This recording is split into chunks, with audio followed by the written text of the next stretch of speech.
அண்ணா எவ்வளோண்ணா? 500 ஆச்சுமா. இந்த ஒரு நிமிஷம்ண்ணா. அண்ணா நடையில இருந்து வாங்காதீங்க, உள்ள வாங்க.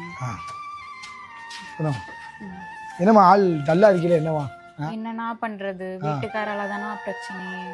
எப்ப பார்த்தாலும் சிடு சிடு சிடுன்னுகிட்டே இருக்காரு. இப்ப நீங்க பாருங்க எவ்வளவு ஜாலியா பேசுறீங்க, அவரு எப்ப பார்த்தாலும் சிடு சிடு சிடு சிடு நோய் நோய் நோய் நோய் ஏதாவது சொல்லிக்கிட்டே இருக்காருன்னா என்ன பண்றது? ஒரே ஒரு விஷயம்தான், ஒரு அண்ணன்கிற வார்த்தை சொன்னதுக்காக சொல்றேன், சரியா? பொதுவாகவே இந்த பெண்கள் பண்ணுற தப்பு என்ன தெரியுமா? நம்ம வீட்டு ஆண்கள், நம்ம வீட்டுக்காரன் நம்மள்ட்ட அன்பா பேசலையே, சிடு சிடுன்னு உழுதானே அப்படின்னு நினைச்சு நினைச்சிருங்க. இப்போ ஒரு வார்த்தை சொன்னீங்க, நீங்க எவ்வளவு அழகா பேசுறீங்கன்னா அப்படின்னு சொல்லிட்டு, இக்கரைக்கு அக்கறை பச்சையா தான் தெரியும். ஏன் வீட்டுக்காரிட்ட போய் கேட்டாதான் ஏன் மண்டவாளம் என்னன்னு தெரியும்.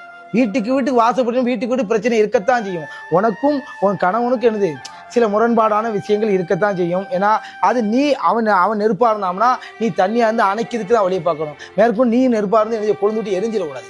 ஒரு கணவன் மனைவிக்குள்ள அண்டர்ஸ்டாண்டிங் என்ன புரிஞ்சு நடக்கிறது தான். அதை புரிஞ்சுக்கிடாம இருக்க போய் தான் என்ன செஞ்சிருது, சட்டு புட்டு நீ விவகாரத்தை அந்த மாதிரி ஆயிடுது. இப்போ நான் உன்னை கேட்டேன், என்னமா பிரச்சனை கேட்டால் நீ என்னதமா சொல்லியிருக்கணும், அதில் ஒன்று நான் நல்லா தானே இருக்கேன் அப்படின்னு சொல்கிற பழக்க வழக்கம் தான் உங்களுக்கு வேணுங்கிறது. ஏமா இது மட்டும் இல்லை, பொதுவாக ஒரு விஷயத்தை சொல்லுங்க.